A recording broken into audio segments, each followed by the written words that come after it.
Pourquoi peut-on dire qu'un homme ayant porté sa volonté jusqu'à un haut degré de maturité ne connaît plus la souffrance? Certes, une telle idée suscitera naturellement des levées de boucliers chez tous les adeptes de la pensée magique spiritualiste. Celle qui veut croire que l'existence d'un moi séparé est la source de tous les problèmes. Ce qu'il faut savoir à propos de la souffrance, c'est qu'elle est totalement en rapport avec l'existence de la sensibilité.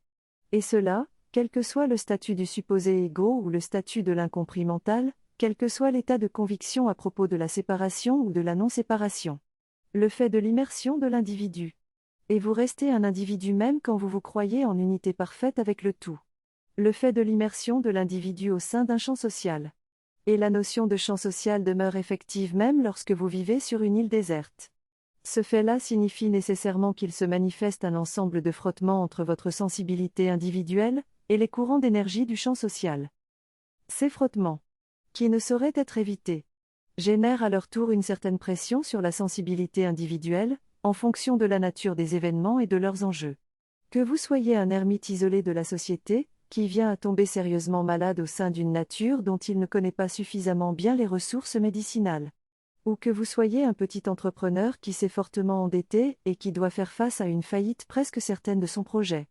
Le problème par rapport à la souffrance est essentiellement le même, vous souffrez d'une situation quand votre volonté ne sait pas surmonter la pression que la situation engendre nécessairement sur votre sensibilité personnelle. Certes, il semble possible de faire valoir l'efficacité d'un certain lâcher-prise pour se libérer de la souffrance. Si vraiment quelqu'un appliquait réellement ce fameux lâcher-prise, cette personne devrait normalement aussi abandonner toute action susceptible d'améliorer la situation. Et il faut alors se rappeler que, lorsque personne ne fait rien, pour une situation qui s'arrange miraculeusement, il y en a des milliers qui empirent totalement. Jusqu'au fatal. En mobilisant la volonté, vous conservez intacte votre capacité d'agir pour trouver des solutions, en développant la capacité de conserver votre sérénité et votre détermination malgré la pression. Pour un homme de volonté aguerri, la pression qui serait écrasante pour un autre, est comme un petit ballot de mousse dans son dos.